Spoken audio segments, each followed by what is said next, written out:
श्रीमद् भागवत महापुराण अथ चतुर्थोध्याय गोकर्णोपाख्यान प्रारंभ। सूत जी कहते हैं, मुनिवर, उस समय अपने भक्तों के चित्त में अलौकिक भक्ति का प्रादुर्भाव हुआ। यह देख भक्तवत्सल श्री भगवान अपना धाम छोड़कर वहां पधारे। उनके गले में वनमाला शोभा पा रही थी। श्री अंग सजल जलधर के समान श्याम वर्ण था। उस पर मनोहर पीतांबर सुशोभित था। कटी प्रदेश करधनी की लड़ियों से सुसज्जित था। सिर पर मुकुट की लटक और कानों में कुंडलों की झलक देखते ही बनती थी। वे त्रिभंग ललित भाव से खड़े हुए चित्त को चुराए लेते थे। वक्षस्थल पर कौस्तुभ मणि दमक रही थी। सारा श्री अंग हरिचंदन से चर्चित था। उस रूप की शोभा क्या कहे। उसने तो मानो करोड़ों कामदेवों की रूप माधुरी ही छीन ली थी। वे परमानंद चिन्मूर्ति मधुराति मधुर मुरलीधर ऐसी अनुपम छवि से अपने भक्तों के निर्मल चित्तों में आविर्भूत हुए। भगवान के नित्यलोक निवासी लीला परिकर उद्धवादि वहां गुप्त रूप से उस कथा को सुनने के लिए आए हुए थे। प्रभु के प्रकट होते ही चारों ओर जय हो की ध्वनि होने लगी। उस समय भक्ति रस का अद्भुत प्रवाह चला। बार बार अबीर गुलाल और पुष्पों की वर्षा तथा शंख ध्वनि होने लगे।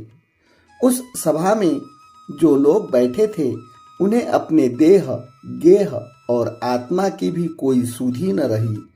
उनकी ऐसी तन्मयता देखकर नारद जी कहने लगे, मुनीश्वर गण, आज सप्ताह श्रवण की मैंने यह बड़ी ही अलौकिक महिमा देखी। यहाँ तो जो बड़े मूर्ख, दुष्ट और पशु पक्षी भी है, वे सभी अत्यंत निष्पाप हो गए हैं।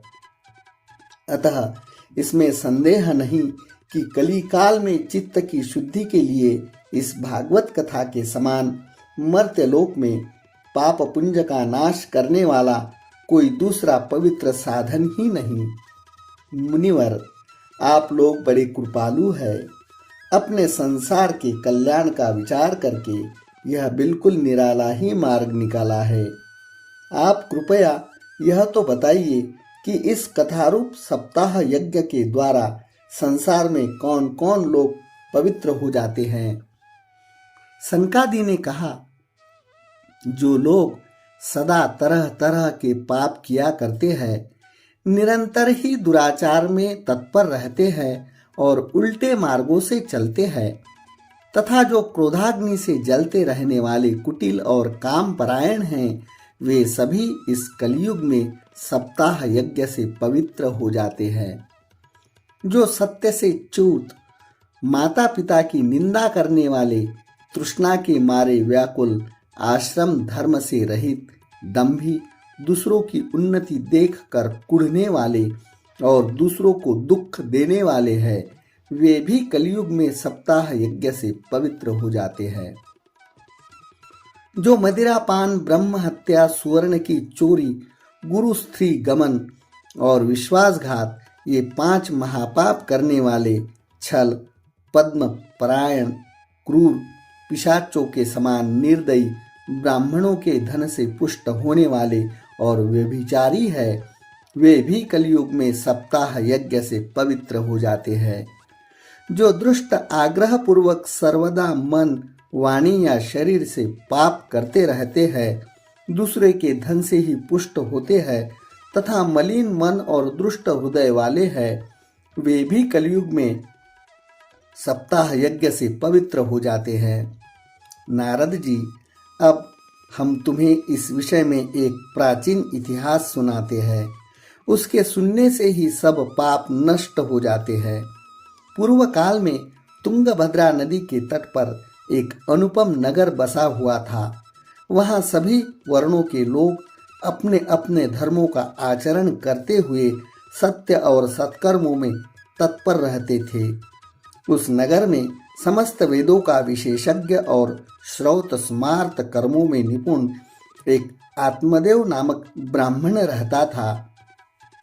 वह साक्षात दूसरे सूर्य के समान तेजस्वी था। वह धनी होने पर भी भिक्षाजीवी था। उसकी प्यारी पत्नी धुंधली, कुलीन एवं सुंदरी होने पर भी सदा अपनी बात पर अड़ जाने वाली थी। उसे लोगों की बात करने में सुख मिलता था। स्वभाव था क्रूर, प्राय कुछ न कुछ बकवाद करती रहती थी। गृह कार्य में निपुण थी, कृपण थी और झगड़ालू भी थी। इस प्रकार ब्राह्मण दंपत्ति प्रेम से अपने घर में रहते और विहार करते थे। उनके पास अर्थ और भोग विलास की सामग्री बहुत थी। घर द्वार भी बहुत सुंदर थे, परंतु उससे उन्हें सुख नहीं था।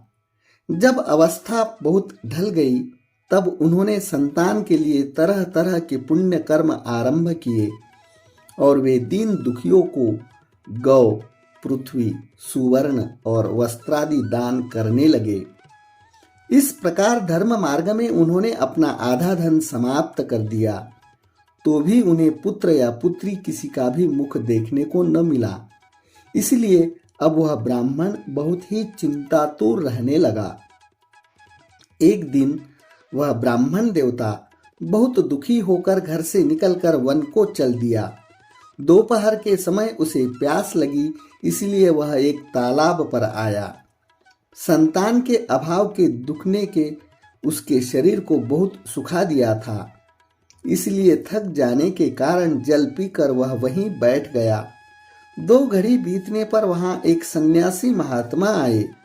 जब ब्राह्मण देवता ने देखा कि वे जल पी चुके हैं, तब वह उनके पास गया और चरणों में नमस्कार करने के बाद सामने खड़े होकर लंबी लंबी सांसें रोने लगा। सन्यासी ने पूछा, कहो ब्राह्मण देवता, रोते क्यों हो? ऐसी तुम्हें क्या भारी चिंता है? तुम जल्दी ही मुझे अपने दुख का कारण बताओ। ब्राह्मण ने कहा, महाराज, मैं अपने पूर्व जन्म के पापों से संचित दुख का वर्णन क्या करूं? अब मेरे पितर मेरे द्वारा दी हुई जलांजलि के जल को अपनी चिंता जनित सास से कुछ गर्म करके पीते हैं।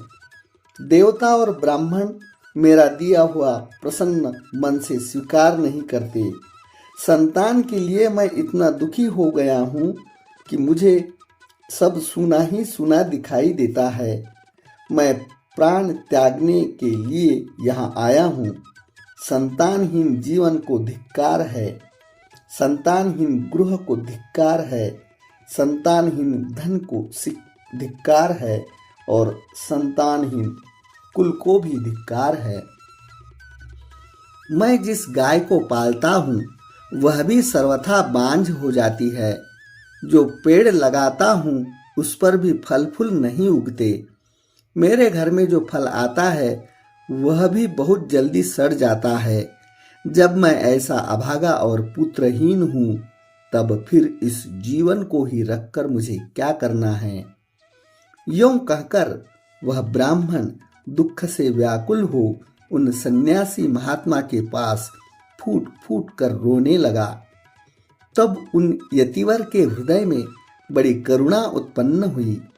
वे योगनिष्ठ थे। उन्होंने उसके ललाट की रेखाएं देखकर सारा वृत्तांत जान लिया और फिर से उसे विस्तार पूर्वक कहने लगे। सन्यासी ने कहा, ब्राह्मण देवता, इस प्रजा प्राप्ति का मोह त्याग दो। कर्म की गति प्रबल है। विवेक का आश्रय लेकर संसार की वासना छोड़ दो।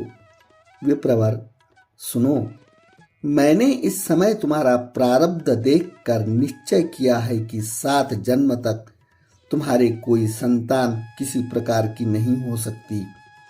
पूर्व काल में राजा सगर और अंग को संतान के कारण दुख भोगना पड़ा था। ब्राह्मण, अब तुम कुटुंब की आशा छोड़ दो। संन्यास में ही सब प्रकार का सुख है। ब्राह्मण ने कहा, महात्मा जी, विवेक से मेरा क्या होगा? मुझे तो बलपूर्वक पुत्र दीजिए, नहीं तो मैं आपके सामने ही शोक मूर्छित होकर अपने प्राण त्यागता हूँ। जिसमें पुत्र स्त्री आदि का सुख नहीं है, ऐसा संन्यास तो सर्वथा निरस ही है। लोक में सरस तो पुत्र पौत्रादि से भरा पूरा गृहस्थाश्रम ही होता है। ब्राह्मण का ऐसा आग्रह देखकर उन तपोधन ने कहा, विधाता के लेख को मिटाने का हठ करने से राजा चित्रकेतु को बड़ा कष्ट उठाना पड़ा था। इसलिए दैव जिसके उद्योग को कुचल देता है, उस पुरुष के समान तुम्हें भी पुत्र से सुख नहीं मिल सकेगा। तुमने तो बड़ा हठ पकड़ रखा है और अर्थी के रूप में तुम मेरे सामने उपस्थित हो। ऐसी दशा में मैं तुमसे क्या कहूँ। जब महात्मा जी ने देखा कि यह किसी प्रकार अपना आग्रह नहीं छोड़ता, तब उन्होंने उसे एक फल देकर कहा, इसे तुम अपनी पत्नी को खिला देना, इससे उसके एक पुत्र होगा। तुम्हारी स्त्री को 1 साल तक सत्य, शौच, दया, दान और एक समय एक ही अन्न खाने का नियम रखना चाहिए। यदि वह ऐसा करेगी तो बालक बहुत शुद्ध स्वभाव वाला होगा।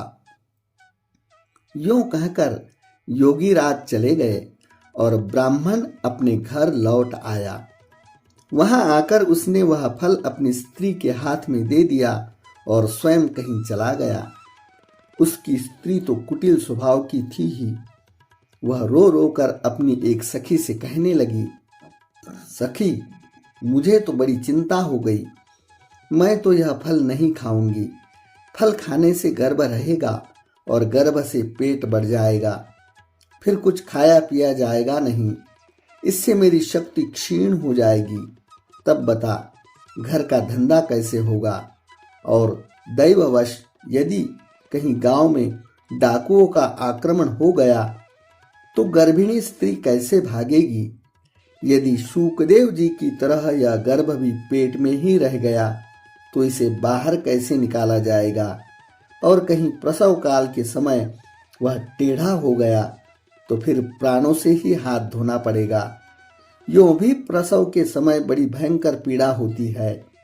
मैं सुकुमारी, भला यह सब कैसे सह सकूंगी? मैं जब दुर्लभ पड़ जाऊंगी तब नंदरानी आकर घर का सब माल मत्ता समेट ले जाएगी और मुझसे तो सत्य शौचादि नियमों का पालन होना भी कठिन ही जान पड़ता है।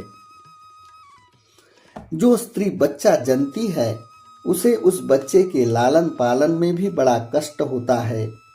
मेरे विचार से वंध्या या विधवा स्त्रियां ही सुखी है। मन में ऐसी ही तरह तरह के कुतर्क उठने से उसने वह फल नहीं खाया और जब उसके पति ने पूछा, फल खा लिया? तब उसने कह दिया, हाँ खा लिया। एक दिन उसकी बहन अपने आप ही उसके घर आई। तब उसने अपनी बहन को सारा वृत्तांत सुनाकर कहा, मेरे मन में इसकी बड़ी चिंता है। मैं इस दुख के कारण दिनों दिन दुबली हो रही हूँ। बहन, मैं क्या करूँ? बहन ने कहा, मेरे पेट में बच्चा है। प्रसव होने पर वह बालक मैं तुझे दे दूंगी। तब तक तू गर्भवती के समान घर में गुप्त रूप से सुख से रह। तू मेरे पति को कुछ धन दे देगी तो वे तुझे अपना बालक दे देंगे।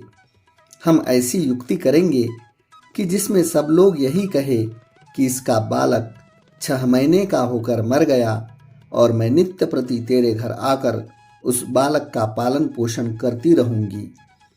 तू इस समय इसकी जांच करने के लिए यह फल गौ को खिला दे। ब्राह्मणी ने स्त्री स्वभाववश जो जो उसकी बहन ने कहा था वैसे ही किया। इसके पश्चात समयानुसार जब उस स्त्री के पुत्र हुआ तब उसने पिता के चुपचाप लाकर उसे धंधुली को दे दिया और उसमें आत्मदेव को सूचना दे दी कि मेरे सुखपूर्वक बालक हो गया है। इस प्रकार आत्मदेव के पुत्र हुआ सुनकर सब लोगों को बड़ा आनंद हुआ। ब्राह्मण ने उसका जात कर्म संस्कार करके ब्राह्मणों को दान दिया और उसके द्वार पर गाना बजाना तथा अनेक प्रकार के मांगलिक कृत्य होने लगे। धुंधुली ने अपने पति से कहा, मेरे स्तनों में तो दूध ही नहीं, फिर गौ आदि किसी अन्य जीव के दूध से मैं इस बालक का किस प्रकार पालन करूंगी? मेरी बहन के अभी बालक हुआ था, वह मर गया है। उसे बुलाकर अपने यहाँ रख ले तो वह आपके इस बच्चे का पालन पोषण कर लेगी। तब पुत्र की रक्षा के लिए आत्मदेव ने वैसा ही किया तथा माता धुंधुली ने उस बालक का नाम धुंधुकारी रखा। इसके बाद 3 महीने बीतने पर उस गौ के भी एक मनुष्याकार बच्चा हुआ। वह सर्वांग सुंदर, दिव्य, निर्मल तथा सुवर्ण की कांति वाला था।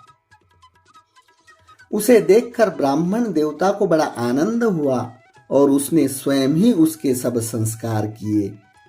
इस समाचार से और सब लोगों को भी बड़ा आश्चर्य हुआ और वे बालक को देखने के लिए आए तथा आपस में कहने लगे, देखो भाई, अब आत्मदेव का कैसा भाग्य उदय हुआ है। कैसे आश्चर्य की बात है कि गौ के भी ऐसा दिव्य रूप बालक उत्पन्न हुआ है। दैव योग से इस गुप्त रहस्य का किसी को भी पता न लगा। आत्मदेव ने उस बालक के गौ के से कान देखकर उसका नाम गोकर्ण रखा। कुछ काल बीतने पर वे दोनों बालक जवान हो गए। उसमें गोकर्ण तो बड़ा पंडित और ज्ञानी हुआ, किंतु धुंधुकारी बड़ा ही दुष्ट निकला। स्नान शौचादि ब्राह्मणोचित आचारों का उसमें नाम भी न था और न खान पान का ही कोई परहेज था। क्रोध में उसने बहुत बढ़ा चढ़ा था। वह बुरी बुरी वस्तुओं का संग्रह किया करता था। मुर्दे के हाथ से छुआया हुआ अन्न भी खा लेता था। दूसरों की चोरी करना, सब लोगों से द्वेष बढ़ाना उसका स्वभाव बन गया। छिपे छिपे वह दूसरों के घरों में आग लगा देता था। दूसरे के बालकों को खिलाने के लिए गोद में लेता और उन्हें चट कुएं में डाल देता। हिंसा का उसे व्यसन ही हो गया। हर समय वह अस्त्र शस्त्र धारण किए रहता और बेचारे अंधे और दीन दुखियों को व्यर्थ ही तंग करता। चांडालों से उसका विशेष प्रेम था। बस हाथ में फंदा लिए कुत्तों की टोली के साथ शिकार की टोह में घूमता ही रहता था। वेश्याओं के जाल में फंसकर उसने अपने पिता की सारी संपत्ति ही नष्ट कर दी। एक दिन माता पिता को मार पीट कर घर के सब बर्तन भांडे उठा ले गया। इस प्रकार जब सारी संपत्ति स्वाहा हो गई, तब उसका कृपण पिता फूट फूट कर रोने लगा और बोला, इससे तो इसकी माँ का बांझ रहना ही अच्छा था। कुपुत्र तो बड़ा ही दुखदाई होता है। अब मैं कहाँ रहूं, कहाँ जाऊं? मेरे इस संकट को कौन काटेगा? हाय, मेरे ऊपर तो बड़ी विपत्ति आ पड़ी है। इस दुख के कारण अवश्य मुझे एक दिन प्राण छोड़ने पड़ेंगे। उसी समय परम ज्ञानी गोकर्ण जी वहां आए और उन्होंने पिता को वैराग्य का उपदेश करते हुए बहुत समझाया। वे बोले, पिताजी, यह संसार असार है। यह अत्यंत दुख रूप और मोह में डालने वाला है। पुत्र किसका, धन किसका? स्नेहवान पुरुष रात दिन दीपक के समान जलता रहता है। सुख न तो इंद्र को है और न चक्रवर्ती राजा को ही है। सुख है तो केवल विरक्त एकांत जीवी मुनि को। यह मेरा पुत्र है, इस अज्ञान को छोड़ दीजिए। मोह से नरक की प्राप्ति होती है। यह शरीर तो नष्ट होगा ही, इसलिए सब कुछ छोड़कर वन में चले जाएंगे। गोकर्ण के वचन सुनकर आत्मदेव वन में जाने के लिए तैयार हो गया और उनसे कहने लगा, बेटा, वन में रहकर मुझे क्या करना चाहिए, यह मुझसे विस्तार पूर्वक कहो। मैं बड़ा मूर्ख हूँ। अब तक कर्मवश स्नेह पाश में बंधा हुआ अपंग की भांति इस घर रूप अंधेरे में कुएं में ही पड़ा रहा हूँ। तुम बड़े दयालु हो, इससे मेरा उद्धार करो। गोकर्ण ने कहा, पिताजी, यह शरीर हड्डी मांस और रुधिर का पिंड है। इसे आप मैं मानना छोड़ दे और स्त्री पुत्रादि को अपना कभी न माने। इस संसार को रात दिन क्षणभंगुर देखे, इसकी किसी वस्तु को स्थायी समझकर इसमें राग न करे, बस एकमात्र वैराग्य रस के रसिक होकर भगवान की भक्ति में लगे रहे। भगवत जन ही सबसे बड़ा धर्म है, निरंतर उसी का आश्रय लिए रहे, अन्य सब प्रकार के लौकिक धर्मों से मुख मोड़ ले, सदा साधु जनों की सेवा करे, भोगों की लालसा को पास न फटकने दे तथा जल्दी से जल्दी दूसरों के गुण दोषों का विचार करना छोड़कर एकमात्र भगवत सेवा और भगवान की कथाओं का रस ही पान करे। इस पुत्र की वाणी से प्रभावित होकर आत्मदेव ने घर छोड़ दिया और वन की यात्रा की। यद्यपि उसकी आयु उस समय 60 वर्ष की हो चुकी थी, फिर भी बुद्धि में पूरी दृढ़ता थी। वहां रात दिन भगवान की सेवा पूजा करने से और नियम पूर्वक भागवत के दशम स्कंध का पाठ करने से उसने भगवान श्री कृष्णचंद्र को प्राप्त कर लिया। इति श्री पद्म पुराणे उत्तराखंडे श्रीमद् भागवत महात्म्ये विप्रमोक्षो नाम चतुर्थोऽध्याय संपन्नः।